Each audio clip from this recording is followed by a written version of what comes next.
Un gobierno que no supo negociar con el Congreso. 6 actos legislativos fueron aprobados en el Congreso en el marco del Acuerdo de Paz.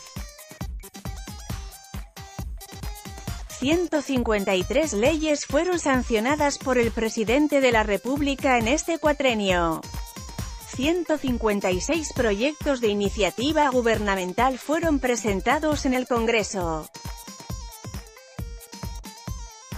Espere mañana el balance del sector de infraestructura del gobierno de Juan Manuel Santos, las obras que se terminaron y aquellas a las que aún les falta. También, lo que deberá construir Duque. El apoyo parlamentario del presidente saliente, Juan Manuel Santos, se fue diluyendo a medida que pasaron sus años de gobierno, al punto que al final de su gestión los congresistas no respondieron a sus llamados para la aprobación de las leyes claves para el país.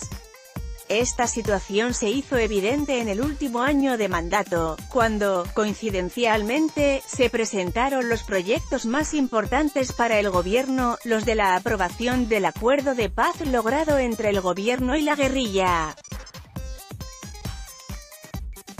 Las mayorías parlamentarias con las que comenzó el gobierno, conformadas por el partido de la U, 21 senadores y 37 representantes, los conservadores 18 senadores y 26 representantes, y Cambio Radical, 9 senadores y 15 representantes, y el Partido Liberal, 17 senadores y 39 representantes, terminaron fallándole.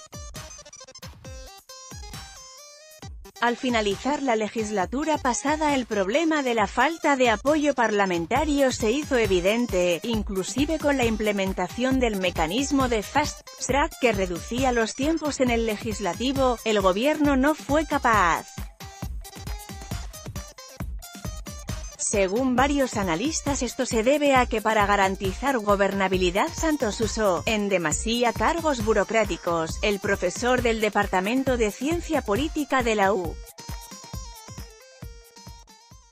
Nacional, sede Medellín, Pedro Luis Pembertí, sostuvo que el presidente Santos en relación con las demás ramas del poder va a pasar a la historia, tristemente, por ser el presidente de la mermelada. Eso resquebrajó lo que es el Estado de Derecho. En ese sentido, Carlos Arias, analista de comunicación política de la U. Externado, sostuvo que Santos se jugó su gobernabilidad al amparo del proceso de paz y con ese objetivo cedió mucho terreno en entidades desterritorializadas para que los partidos políticos le prestaran su apoyo. Hay que recordar que le entregó FONADE a los ñoños, y el DNP al Partido Liberal. En conclusión, Santos basó su gobernabilidad brindando a los partidos políticos mermelada en entidades adscritas a la presidencia, e incluso en algunos viceministerios. Propuestas de Iván Duque 1. Transparencia partidista. El presidente propuso durante su campaña hacer una reforma que obligue a los partidos políticos a configurar listas cerradas para cargos en corporaciones plurinominales como concejos, asambleas y Congreso de la República. 2. Superintendencias independientes. El nuevo mandatario propuso en campaña que las superintendencias y comisiones de regulación contaran con independencia política, nombramientos a término fijo de 4 años, con muerte política de 4 años adicionales, y presupuestal. 3. Reformas más estructurales. El mandatario se comprometió a presentar el día de su posesión, 7 de agosto, un paquete de reformas legislativas ante el Congreso en materia tributaria, de justicia, de salud, del sistema pensional y para reformar el sistema político. 4. Lucha contra la corrupción. Uno de los retos del actual mandatario es la lucha frontal contra la corrupción. Una de sus propuestas es sancionar a quienes desvíen recursos del Estado, aplicarles la figura de la extinción de dominio, para quitarles los bienes. 5. Penalización de la dosis mínima. El mandatario propuso pasar un proyecto de ley para que la dosis mínima sea abolida en el país. Según el mandatario, es necesario volver a penalizar el porte de estupefacientes, se debe confiscar la droga y multar al portador, dijo. Retos del nuevo presidente. 1. Diálogo social en vez de protesta. El gobierno saliente se vio en jaque frente a la protesta social. Duque deberá cumplir los compromisos que dejó en esa materia su antecesor. Según dijo, la protesta es un mecanismo legítimo, pero no será una alternativa, si existe el diálogo. 2. A cambiar el sistema electoral. Durante la entrega de credenciales, el Consejo Nacional Electoral solicitó al presidente Iván Duque hacer reformas al sistema electoral colombiano. La ley que tenía este propósito no superó su trámite en el Congreso de la República. 3. Proyectos que logren mayorías. El mandatario se comprometió a acabar con la llamada «mermelada», es decir, que va a gobernar sin entregar cargos burocráticos a los partidos políticos. Sin embargo, aún no se sabe si los proyectos que presente logran las mayorías. 4. Aplicar Estatuto de la Oposición. Con el gobierno de Iván Duque se estrena el Estatuto de la Oposición que brinda garantías a los partidos contrarios al gobierno. El nuevo mandatario deberá respetar lo consignado en la ley y brindarles garantías a esas colectividades. 5. A fortalecer la política exterior. El nuevo presidente deberá consolidar los canales de diálogo internacional. Además, deberá reforzar el sistema de defensa jurídica del Estado ante las Cortes Internacionales para que Colombia no se vea afectada en sus límites. Contexto de la noticia. El objetivo principal de la reforma de equilibrio de poderes, presentada por el gobierno, era acabar con la reelección presidencial y con el llamado «yo te elijo, tú me eliges» en los altos tribunales. Además, modificó las reglas para la elección de Contralor y Defensor del Pueblo. Sin embargo, el 14 de julio de 2016 en la revisión constitucional de la Corte se declararon inexecuibles los artículos que creaban el Tribunal de Aforados, reemplazo de la Comisión de Acusación, y la creación de un Consejo de Gobierno Judicial en reemplazo del Consejo Superior de la Judicatura. La polémica. En septiembre de 2017, el gobierno presentó un proyecto en el que buscaba generar una excepción en la Ley de Garantías Electorales para continuar contratando con el fin de lograr la implementación del acuerdo de paz. Sin embargo, dicha iniciativa ni siquiera se discutió en el Congreso. El proyecto fue fuertemente criticado por los partidos Cambio Radical y Centro Democrático. El entonces senador y hoy presidente, Iván Duque, aseguró, en octubre de 2017, que «no podemos entregar la contratación estatal de manera discrecional en plena época electoral, sob pretexto de la implementación».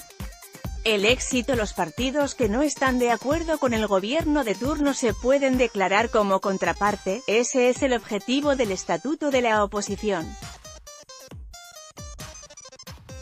Las agrupaciones que ostenten esta condición deben declarar su intención ante la autoridad electoral.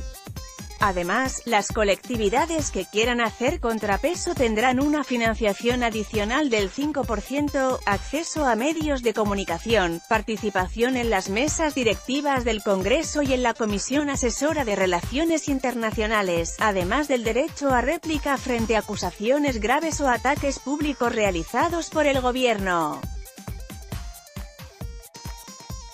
Adicional a estas garantías, quienes quedan en segundo lugar en la elección presidencial tienen derecho a una curul en el Congreso de la República.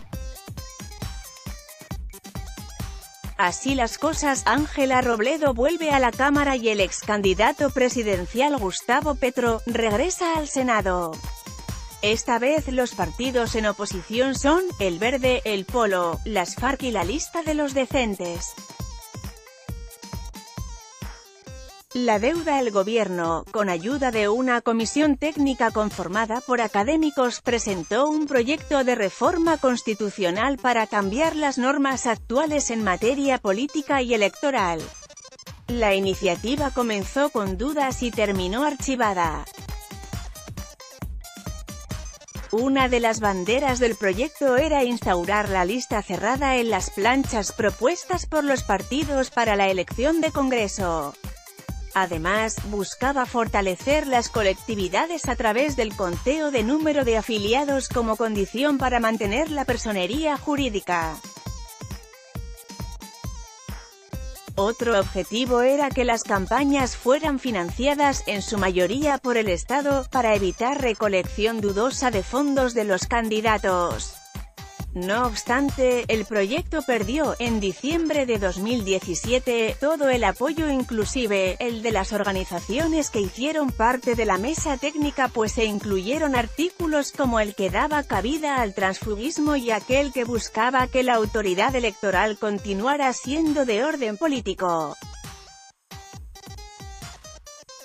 El presupuesto. El Ministerio del Interior manejó un presupuesto general de 474.901 millones de pesos.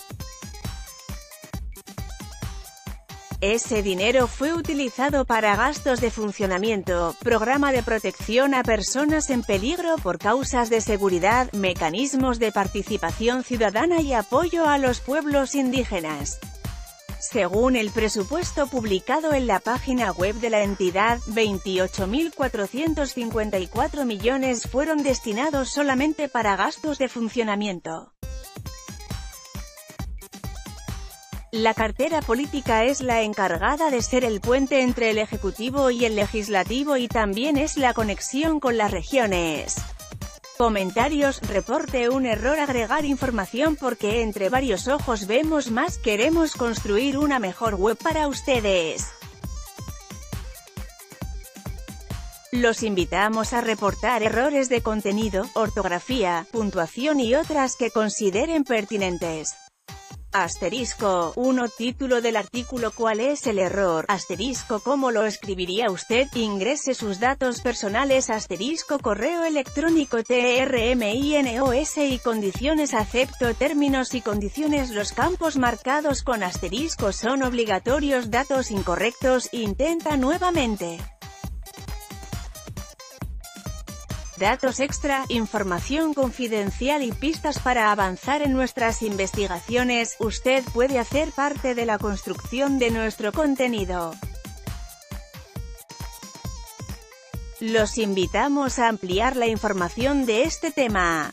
1. Título del artículo. Reservamos la identidad de nuestras fuentes. Asterisco. Ingrese sus datos personales. Asterisco. Correo electrónico. Teléfono. TRMINOS y condiciones. Acepto términos y condiciones. Los campos marcados con asterisco son obligatorios. Datos incorrectos. Intenta nuevamente.